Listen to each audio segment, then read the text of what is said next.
অনেকেই আমরা বলি এটা কলিযুগে শুরু হয়েছে, পুরীতে রথযাত্রা, কিন্তু পুরীর আগেই রথযাত্রা শুরু হয়েছিল। কোন সময়ে? দ্বাপর যুগে।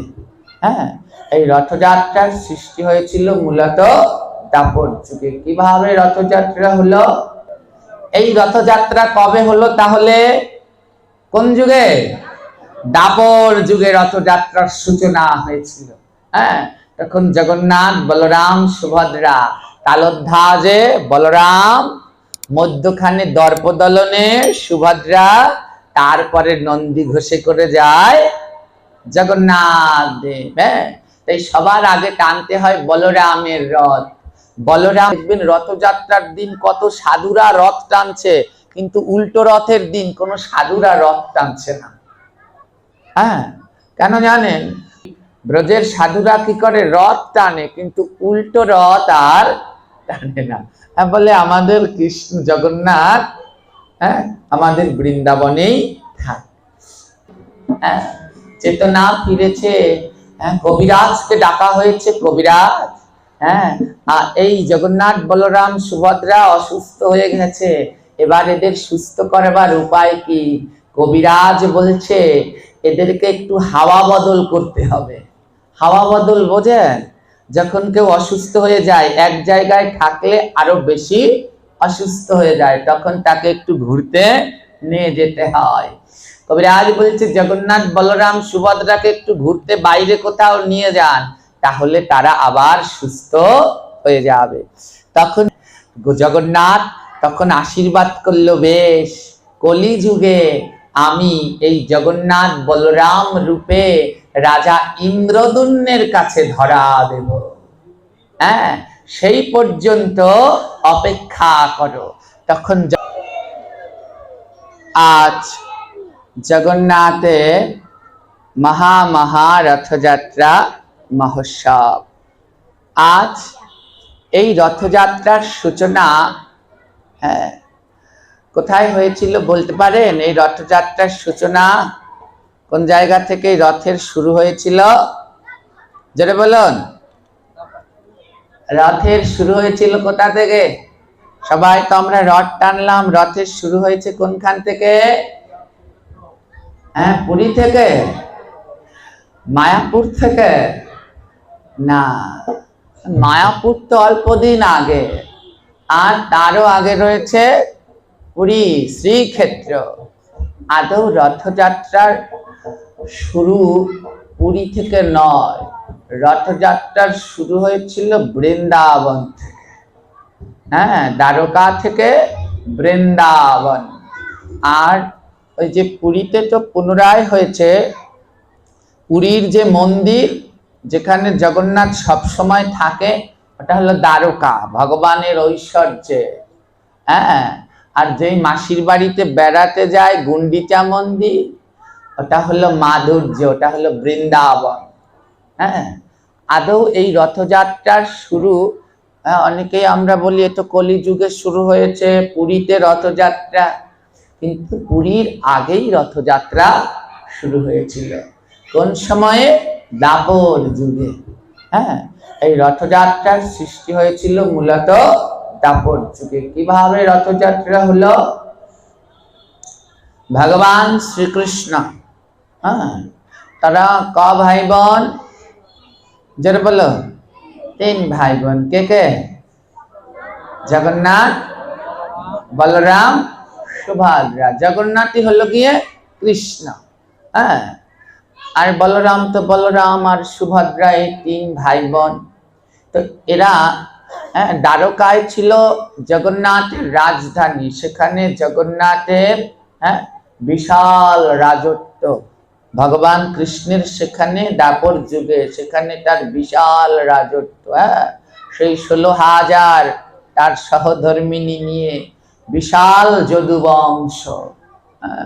ভগবান শ্রীকৃষ্ণ আগে তো দ্বারকায় থাকতো না। প্রথমে কোথায় থাকতেন? বাল্যকালে, যেটা বলুন, বৃন্দাবনে। ভগবান বাল্যলীলা করেছেন বৃন্দাবনে। প্রথমে গোকুলে, গোকুল থেকে বৃন্দাবনে। এই যে রাধা কৃষ্ণের যত লীলা, ঝুলন, রাস, দোল, এগুলো সব কোথায় করেছে? বৃন্দাবনে বসে ভগবান করেছে। তো এদিকে কি হলো, বৃন্দাবনে বসে ভগবান এত সব লীলা বিলাস করে ভগবান যখন দ্বারকায় আসলেন, এই দ্বারকায় এসে ঐশ্বর্য তো, অর্থ সম্পদ ও দ্বারকায়, এর জন্য ভক্তরা কি চায় জানেন? ভক্তরা চায় এই ঐশ্বর্য। ঐশ্বর্য যেখানে আছে সেখানে ভক্তরা থাকতে চায় না, বলছে ঐশ্বর্যের ভিতরে গেলে আর গোবিন্দকে লাভ করা। এই পুরীর রথযাত্রায় না হাজার হাজার হাজার না লক্ষ লক্ষ না কোটি কোটি ভক্ত, কোটি কোটি ভক্ত, এই যে রথযাত্রার দিন কোটি কোটি ভক্তরা রথ টেনে নিয়ে যায়।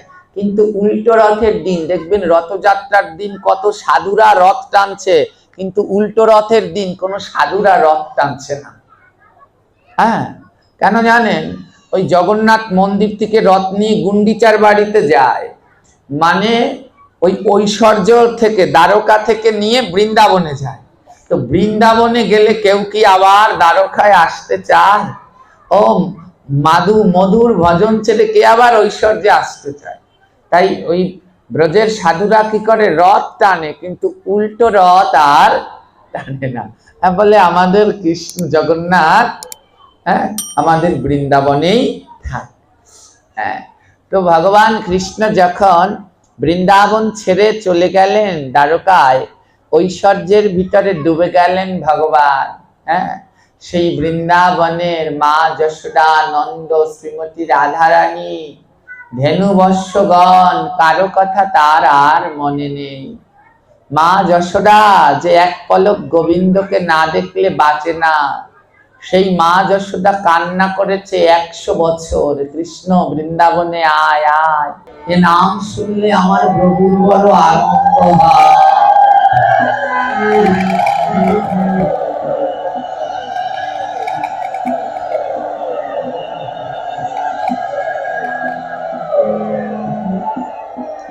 আজ কি হলো, বড় একটি কক্ষের ভিতরে সমস্ত ভগবান কৃষ্ণের সহধর্মিণীগণ বসেছে।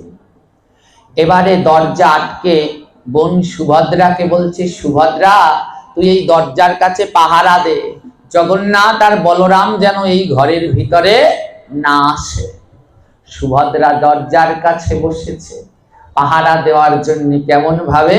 দুটি হাত এমন টান করে দরজার সামনে টান হয়ে দাঁড়িয়ে রয়েছে, দাদা কৃষ্ণ আর বলরাম আসলে ঢুকতে দেব না। এইদিকে রোহিণী মা শুরু করেছে রাধারানীর কথা বলতে। রাধারানীর প্রেম কথা এত মধুর, এই রাধারানীর কথা শুনতে শুনতে সুভদ্রা দেবী তার দুটি হাত আস্তে আস্তে খাটো হতে হতে একেবারে দেহের মধ্যে ঢুকে গেছে। তার চোখ দুটি এরকম বড় হয়ে গেছে। এই রাধারানীর প্রেম মাহাত্ম্য প্রাণ ভরে শুনেছিলেন সুভদ্রা। তার পা দুটি দেহের ভিতরে ঢুকে গেছে। দেখবেন জগন্নাথ বলরামের দুটো হাত আছে, কিন্তু সুভদ্রার হাতও নেই। কেন? সে প্রথম থেকে রাধারানীর কথা শুনেছিল, সে বেশি শুনেছিল, তাই তার হাতগুলো দেহের মধ্যে প্রবেশ করে গেছে, পা গুলো দেহের মধ্যে প্রবেশ করেছে, চোখগুলো বড় বড় হয়েছে। এইদিকে কৃষ্ণ বলরাম এসে দেখছে বোনের এই অবস্থা। কৃষ্ণ বলরাম বলছে, কি ব্যাপার, ওই ঘরের মধ্যে কি কথা হয়? কৃষ্ণ দাঁড়ালেন। সুভদ্রার কোন দিকে রয়েছে কৃষ্ণ? কোন দিকে? ডান দিকে। আর বলরাম রয়েছেন দুই ভাই দুই দিকে দাঁড়িয়ে পড়ে ওই দরজায় তারাও কান পেতে শুনতে লাগলেন। যেই না রাধা মাহাত্ম্য শুনলেন, ও কান দুটো একেবারে দেহের মধ্যে ঢুকে গেছে, হাত দুটো পা দুটো দেহের মধ্যে ঢুকে গেছে, অষ্টসাত্ত্বিক বিকার। হাত দুটো ছোট হতে হতে এমন হয়ে এসেছে, চোখগুলো কৃষ্ণ আর বলরামের চোখগুলোই বড় বড় হয়ে গেছে। তাদের দেহ সংকুচিত হয়ে বিশাল বড় দেহ একেবারে খর্ব আকৃতির হয়ে গেছে। যখন তিন ভাই বোন ওই কৃষ্ণ বলরাম সুভদ্রা রাধারানীর প্রেম কথা শুনতে শুনতে ওই রকমের বিকট রূপ ধারণ করেছে। এখন আমরা যে জগন্নাথ বলরাম সুভদ্রার বিগ্রহ দেখি, অমন রূপ ধারণ করেছে তিন ভাই বোন। অমন একেবারে হাতগুলো ছোট হয়ে গেছে, পাগুলো দেহের ভিতরে প্রবেশ করেছে। এইদিকে দেবাদিদেব মহাদেব বলছে, নারদ তাড়াতাড়ি যাও, আর কিছুক্ষণ সময় যদি রোহিণী মাতা রাধারানীর মাহাত্ম্য বলে, কৃষ্ণ বলরাম সুভদ্রাকে আর পাওয়াই যাবে না। তারা রাধা রানীর নাম শুনতে শুনতে প্রেমে রাধা নামের সাথেই মিশে যাবে।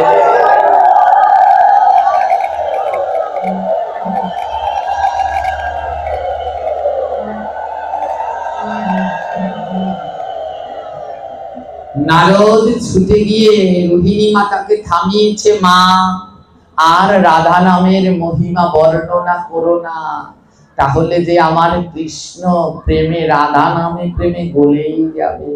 সবাই মিলে গিয়ে দেখল কৃষ্ণ বলরাম সুভদ্রা অমন বিকট রূপ ধারণ করেছে। তখন কি করল, কৃষ্ণ বলরামের চেতনা জাগানোর জন্য নারদ হাতে বীণা নিলেন। বলে, কি করে এদের চেতনা জাগবে? রোহিণী মাতা বলছে, হে রুক্মিণী সত্যভামা, আমি আগেই বলেছি যদি কৃষ্ণ বলরাম এই কথা শোনে বড় বিপদ হতে পারে। তাই হলো, দেখো কৃষ্ণ বলরাম সুভদ্রা কেমন হয়ে গেছে। রোহিণী মাতা বলছে, এবার কি করে এদের জ্ঞান ফিরানো যায়? তিনজন যে অজ্ঞান হয়ে গেছে। নারদ বলে, উপায় একটা আছে, কি? রাধা নাম। চলো আমরা সবাই মিলে রাধা নাম করি, আর রাধা নামেই যদি আমার রাধা রমণের জ্ঞান ফিরে। তাই আজ সবাই মিলে বলছি, জয় রাধে জয় রাধে জয়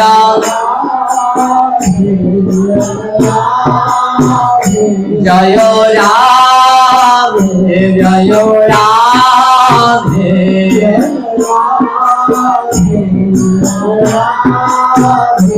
সবাই মিলে, কারো মুখ বন্ধ না। আজ প্রভুর আমার চেতনা জাগাতে হবে, তাই কেউ মুখ বন্ধ রাখবেন না। সবাই মিলে একসাথে বলো, জয় রাধে জয় রাধে।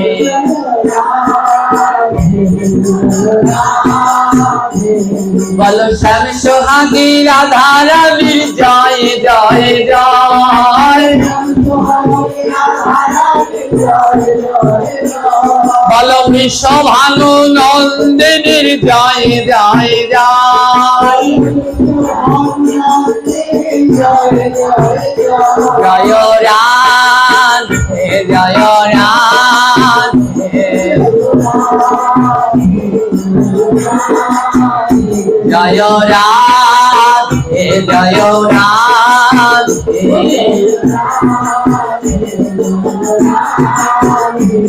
বলে, অষ্ট সখীর শিরোমণি রাধা রানীর জয়। বলো, অষ্ট সখীর শিরোমণি রাধা রানীর জয়। বলো, প্রেম তাণ্ডবেরি রাধা রানীর জয়। জয় রাধে জয় রাধে। হরিবল হরিবল। জয় রাধে জয় রাধে। এবারে রাধা রানীর নাম শুনি জাগিলেন কান্দমণি। জগন্নাথ বলরাম সুভদ্রা তিনজন।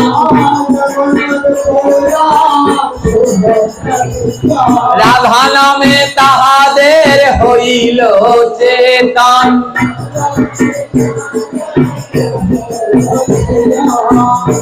আজ যেই রাধা রানীর নাম হলো, জগন্নাথ বলরাম সুভদ্রা তিনজনার চেতনা ফিরেছে। হ্যাঁ, চেতনা ফিরেছে। কবিরাজকে ডাকা হয়েছে। কবিরাজ, হ্যাঁ, এই জগন্নাথ বলরাম সুভদ্রা অসুস্থ হয়ে গেছে, এবার এদের সুস্থ করবার উপায় কি? কবিরাজ বলছে এদেরকে একটু হাওয়া বদল করতে হবে। হাওয়া বদল বোঝেন? যখন কেউ অসুস্থ হয়ে যায়, এক জায়গায় থাকলে আরো বেশি অসুস্থ হয়ে যায়, তখন তাকে একটু ঘুরতে নিয়ে যেতে হয়। কবিরাজ বলছে জগন্নাথ বলরাম সুভদ্রাকে একটু ঘুরতে বাইরে কোথাও নিয়ে যান, তাহলে তারা আবার সুস্থ হয়ে যাবে। তখন কি করা হলো? জগন্নাথ, এটা হলো দাপর যুগের কথা, তখন জগন্নাথ বলরাম সুভদ্রাকে ঘুরতে নিয়ে যাবে। কোথায় ঘুরতে যাবে? কোন জায়গায় নিয়ে যাওয়া যায়? কোন জায়গায় নিয়ে যাওয়া যায়? নারদ বলছে শোনো, এদের তিনজনাকে বৃন্দাবনে নিয়ে যাওয়া হোক। 100 বছর ধরে 3 ভাই বোন বৃন্দাবন থেকে এসেছে, আর তো যায়নি, তাই এদের তিনজনকে বৃন্দাবনে নিয়ে যাওয়া হোক। হ্যাঁ, যেই এই কথা শুনেছে জগন্নাথ, তো ভগবান তো অর্ধেক সুস্থ হয়ে গেছে, যেই শুনেছে বৃন্দাবনে যাবে, হ্যাঁ, এই তো জগন্নাথ একেবারে অর্ধেক সুস্থ হয়ে গেছে। এবার নারদকে বলছে, নারদ, তুমি আমার কাছে একটা বর চাও, তুমি আমার কাছে কি বর চাইবে? কি বর চাও? নারদ বলছে, প্রভু, এই যে তোমরা লীলা করলে 3 ভাই বোনের, এই যে বিকট বিগ্রহ, হ্যাঁ, এই যে অপরূপ সুন্দর, হ্যাঁ, অষ্টসাত্ত্বিক বিকার ধরেছ 3 ভাই বোন জগন্নাথ বলরাম সুভদ্রা, আমাকে যদি বর দিতে হয়, এই লীলা যেন জগতে প্রচার হয়। হ্যাঁ, জগন্নাথ তখন আশীর্বাদ করলো, বেশ, কলিযুগে আমি এই জগন্নাথ বলরাম রূপে রাজা ইন্দ্রদুম্নের কাছে ধরা দেব। হ্যাঁ, সেই পর্যন্ত অপেক্ষা করো। তখন জগন্নাথ বলরাম সুভদ্রাকে হাওয়া বদল সুস্থ করবার জন্য রথ তৈরি করা হলো। এই রথে করে 3 ভাই বোনকে এবার নিয়ে যাওয়া হবে বৃন্দাবনে। আর বৃন্দাবনে গেলে পরেই 3 ভাই বোন আবার সুস্থ হয়ে যাবে। তখন কি করা হলো? 3খানা রথ তৈরি করা হলো। হ্যাঁ, 3খানা রথ। প্রথমে যায় বলভদ্রের রথ। বলভদ্রের রথের নাম হলো তালোধ্বজ। কি রথ? তালোধ্বজ। তালোধ্বজ কেন? যখন আপনারা পুরীর রথ সবাই তো দেখছেন, আমরা তো একটা রথে জগন্নাথকে নিয়ে যাই, কিন্তু রথ লাগে কটা? 3টা। একটা জগন্নাথ, একটা বলদেব, একটা সুভদ্রা। তো বলরামের রথটা যায় আগে, ওটার নাম হলো তালোধ্বজ। তালোধ্বজ কেন? বৃন্দাবনে একটা বন আছে, তাল বন। কি বন? তাল বন। সেখানে হাজার হাজার তাল গাছ আছে। এই তাল বনে একটা অসুর বাস করত। সেই অসুরের নাম ছিল ধেনুকাসুর। হ্যাঁ, ওই ধেনুকাসুর কি করত? তাল বনে বসে ওই তাল গাছগুলো, ওরা গোবিন্দ সেবার জন্য জন্মেছে, কিন্তু ধেনুকাসুর সব তাল নিয়ে যেত। হ্যাঁ, তখন বলরাম কি করলো? সেই ধেনুকাসুরকে তাল বনে বধ করলো। তখন সব তাল গাছেরা খুশি হয়ে বলরামকে একটা রথ উপহার দিল। তাল গাছেরা রথ দিয়েছে, তার জন্য তার নাম হলো তালোধ্বজ। তাই পুরীর রথের দিকে তাকালে দেখবেন বলরামের রথের গায়ে তাল গাছের ছবি আঁকা, 2টি তাল গাছের ছবি আঁকা রয়েছে। এটা হলো বলরামের রথ। আর কার রথ রয়েছে? এবার হলো সুভদ্রা দেবী। মধ্যখানে যায় সুভদ্রা। প্রথমে বলরাম, দ্বিতীয়তে যায় সুভদ্রা। সুভদ্রার রথের নাম হলো দর্পদলন। আর সবার শেষে যায় জগন্নাথ, তার রথের নাম হলো নন্দী ঘোষ। হ্যাঁ, 3 ভাই বোন 3টি রথে করে আজ রওনা দিয়েছে। কোথায় যাবেন? এই রথযাত্রা কবে হলো তাহলে? কোন যুগে? দাপর যুগে রথযাত্রার সূচনা হয়েছিল। হ্যাঁ, তখন জগন্নাথ বলরাম সুভদ্রা, তালোধ্বজে বলরাম, মধ্যখানে দর্পদলনে সুভদ্রা, তারপরে নন্দী ঘোষে করে যায় জগন্নাথ দেব। হ্যাঁ, তাই সবার আগে টানতে হয় বলরামের রথ। বলরাম মানে কি? হ্যাঁ, বলরাম, ওই দেখেছেন বলরামের মাথাটা সাপের মতো এমন, হলো গিয়ে অনন্ত নাগ। হ্যাঁ, ওই যে নারায়ণ যে সাপটায় শুয়ে আছে অনন্ত, বলরাম হলো অনন্ত। বলরামের রথের দড়ি আগে টানতে হয়। কেন টানতে হয়? এই দেহের ভিতরে একটা চক্র আছে, সাপ আছে, কুলকুণ্ডলিনী চক্র। ও চক্রকে যতক্ষণ না জাগাতে পারবেন ততক্ষণ গোবিন্দকে পাওয়া যাবে না। তাই বলরাম আগে, ওই কুলকুণ্ডলিনী চক্রকে জাগাতে হয়। তারপরে যেতে হয় সুভদ্রা। সুভদ্রা মানে হলো পুষ্প।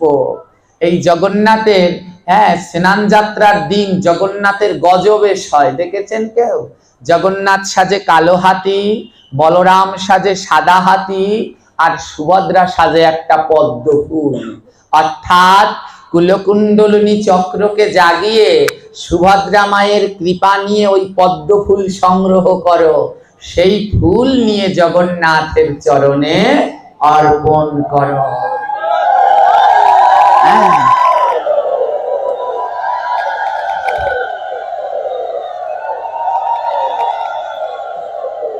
তাই আজ এই তিনটি রথে করে তিন ভাই বোন রওনা দিয়েছেন। তিন ভাই বোন রওনা দিয়েছেন।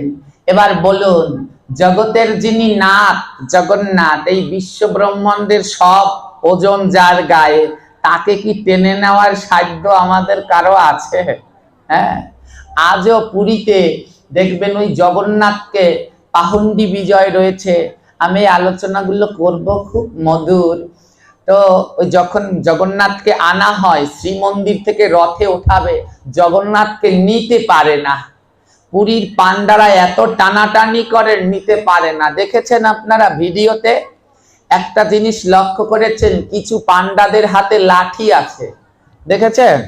কেউ দেখেছেন? ওই ভিডির রথযাত্রায় যারা গিয়েছেন তারা তো দেখেছেন, আর যারা মোবাইলে দেখবেন লক্ষ্য করে দেখবেন পান্ডাদের হাতে লাঠি। কিসের লাঠি? স্কুলে যেরকম আগে দিদিমণিরা পড়া না পারলে পিটাতো কি দিয়ে? বেত দিয়ে। এখন আর পিটায়? এখন আর মারে না, ওই বেতের লাঠি দিয়ে মারতো। দেখবেন ওই পান্ডাদের হাতে বেতের লাঠি আছে। জানেন, ওই পান্ডাদের সাথে জগন্নাথের এমন মধুর সম্পর্ক, জগন্নাথ রথে উঠতে চায় না, বলে আমি আমার ভক্তদের সাথে যাব। তখন পান্ডারা কি করে? জগন্নাথকে বেতের লাঠি দেখায়, যাবি না, লাঠি দিয়ে মারবো, যা যা। উড়িষ্যায় জগন্নাথকে বলে কালিয়া, কালিয়া রথে ওঠ, নাহলে দিলাম বাড়ি, দিলাম। আর জগন্নাথকে গালিও দেয়। গালি দেয়, উড়িষ্যার ভাষায় গালি দেয় জগন্নাথকে, যেন তাড়াতাড়ি রথে ওঠে। জগন্নাথের সাথে তাদের এমন মধুর সম্পর্ক। ছোট্ট তো জগন্নাথ, সে ওই লাঠি দেখিয়ে দেখিয়ে তাকে রথে উঠায়। আজ রথে উঠেছে তিন ভাই বোন, জগন্নাথ, বলরাম, সুভদ্রা। আর যাবে কোথায়?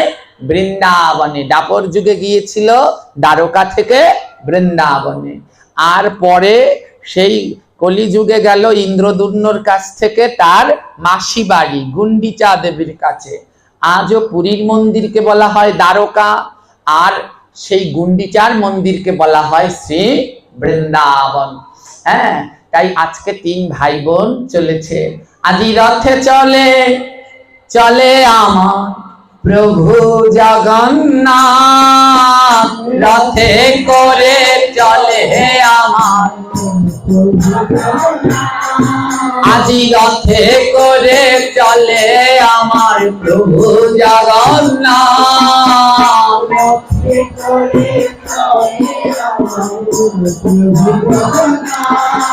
আরে আগে চলে দেখো আমার দাদা বলরাম,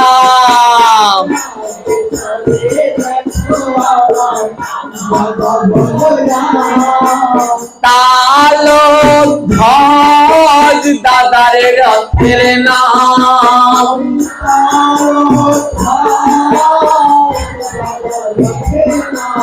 আমার মধ্যখানে চলে আমার সুভদ্রা মা।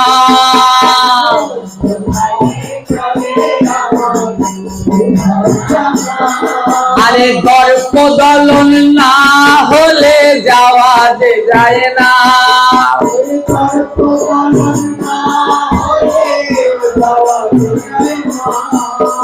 সুভদ্রা মায়ের রথের নাম হলো দর্পদলন। দর্প মানে অহংকার, দলন মানে ধ্বংস করা।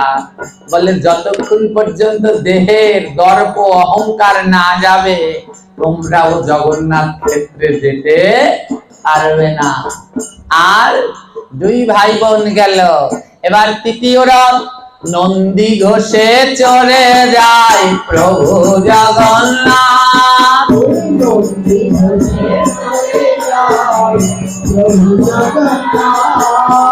এবার জগন্নাথ তো রথে উঠেছে, এবার রথ আর চলছে না। হ্যাঁ, কারণ এত ভার কি করে নিয়ে যাবে। হ্যাঁ, রথ আর চলছে না। তো রথ কি করে চালানো যায়?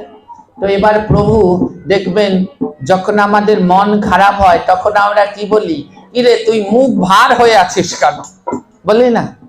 তো জগন্নাথের গায়ে এমনিতেই ভার, আরো রাধা প্রেমে বিভোর হয়ে তিনি মুখ করে রয়েছেন আরো ভার। তো ভারে ভারে রথ আর চলছে না। তখন নারদ কি করলো, যত ভক্তবৃন্দদের খবর দিল যে শোনো, জগন্নাথের মন ভালো করতে হবে, এই ভার কমাতে হবে। বললে কি করে? আবার কেহ নাচবে কেহ গাইবে রথের সম্মুখে,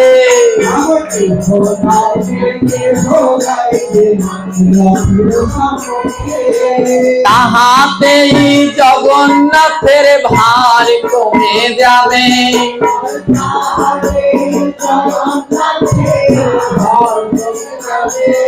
বলে শোনো, তোমরা ওই রথের সামনে কেউ গান গাইবে কেউ নাচবে, আর ও দেখে জগন্নাথের মন ভালো হয়ে যাবে, ভার কমে যাবে, আর আমরা টান দিয়ে রথ নিয়ে চলে যাব। আজও সেই হয়। পুরীতে এমনি যে ভক্ত আছে তারা তো যেন নাচেই, আবার জগন্নাথের রথের সামনে নৃত্য করবার জন্য উড়িষ্যার নৃত্যশিল্পীরা থাকে। দেখেছেন? ওই নেটে দেখবেন রথের সামনে নৃত্যশিল্পীরা বিভিন্ন তালে তালে নৃত্য করছে, কাশুরির আকাশ বাজাচ্ছে, যেন ওতে প্রভুর মন ভালো হয় আর মুখ ভার না হয়ে থাকে, আর যেন রথ নিয়ে সবাই চলে যেতে পারে। আজ সব ভক্তবৃন্দ রথের সামনে নৃত্য, কেউ নৃত্য করছে, কেউ গান গাইছে, কেউ বাজনা বাজাচ্ছে, আর রথ গড় গড় করে, যেই প্রভুর মনের ভার কমে গেছে আর রথ গড় গড় করে এবার চলেছে। এবার গড় গড়িয়ে চলিছে দেখো নন্দীঘোষ।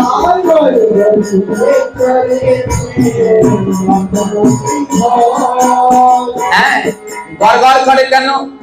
আজও পুরীতে রথে গেলে রথটা যখন চলে দেখবেন, কান পাতবেন, গড় গড় করে শব্দ হয়। ওগুলো বেদ, বেদের মন্ত্র উচ্চারণ হচ্ছে ওই রথের ভিতর থেকে, কর কর করে শব্দ হয়। কাঠে, সবাই ভাবে কি কাটে কাটে ঘষা লাগছে, না, জগন্নাথের রথের ভিতরে 33 কোটি দেবদেবী বিরাজ করে। তাই ওই জগন্নাথের রথের দড়ি টানলে 33 কোটি রথের দড়িটা নিয়ে কপালে ঠেকাতে হয়। তো ওই রথের দড়ি যেই কপালে ঠেকায় 33 কোটি দেবদেবীকেই প্রণাম করা হয়ে যায়। আর জগন্নাথের সাথে সাথে ওই 33 কোটি দেবদেবীকেও টানা হয়ে যায়। আজ জগন্নাথের রথ কিন্তু চলবে না, ভক্তরা নিত্য কীর্তন না করলে কিন্তু রথ চলবে না। তাই আজ নারদ বলছে তোমরা সবাই মিলে রথের সম্মুখে নিত্য কীর্তন করো, যেন রথ চলে যায়। আমার এখন আমরা কোথায় আছি? কলাপাড়া। কোন জায়গায়? জোরে বলো। বৃন্দাবনে। সবাই ভাবুন যে আমাদের জগন্নাথ রথে বসা, আর আমরা সবাই জগন্নাথের সামনে বসে আছি। এবার বসে থাকলে জগন্নাথের রথ চলবে? তাহলে কি করতে হবে? এবার সবাই মিলে দাঁড়িয়ে প্রেম সে নৃত্য করবে না জগন্নাথের নামে। সবাই দাঁড়িয়ে পড়ুন, দাঁড়িয়ে দুই বাহু তুলে নৃত্য করে, চোখ বন্ধ করে ভাবুন যে জগন্নাথের রথ আসছে আর আমরা সবাই মিলে রথের সম্মুখে নৃত্য করছি। সবাই মিলে একসাথে নৃত্য করবেন, ঘুরে ঘুরে নৃত্য করবেন। আজি নাচে দেখো আমার যত ভক্তগণ,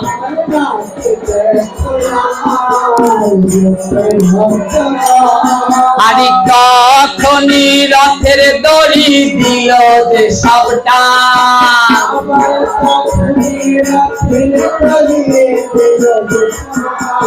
এবার যায় যায় যায় রে,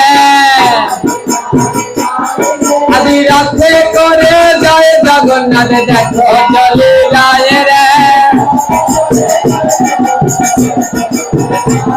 আমার ভক্তবৃন্দ গায়ে রে, জয় জগন্নাথ বলে দেখো ভক্তবৃন্দ গায়ে রে। তারা নাচে রে নাচে রে, আজি দুই বাহু তুলিয়ায় আমার ভক্তবৃন্দ নাচে রে। বলে আনন্দ আর ধরে না, আরে বৃন্দাবনে কি আনন্দ, আনন্দ আর ধরে না। তোরা জয় দে জয় দে, আরে বৃন্দাবনে কি আনন্দ, জয় দে জয় দে। আমার ভক্তবৃন্দ নৃত্য করে জয় দে জয় দে। তারা ঘুরে ঘুরে নাচে গো, তারা ঘুরে ঘুরে নাচে গো। বলে কেন এক জায়গায় দাঁড়িয়ে থেকে নাচা যায় না, আবার ঘোরা লাগবে কিসে, মাথা ঘুরে যদি পড়ে যায়? বলে শোনো, ঘুরে ঘুরে নাচতে হয়, ভগবানের সম্মুখে হাত ধরতে হয়, একজন আরেকজনের হাত ধরে গোল হয়ে নৃত্য করতে হয়। বলে তাতে লাভ কি? আমাদের একটা জন্ম চক্র আছে জানেন, কয় লক্ষবার জন্ম? 84 লক্ষ। ও ঘুরে ঘুরে গোল হয়ে ঘুরতে ঘুরতে ঘুরতে ঘুরতে ইন্দুর বান্দর তেলাচোরা সব হতে হতে শেষ পরে হয় একবারে মানব জন্ম।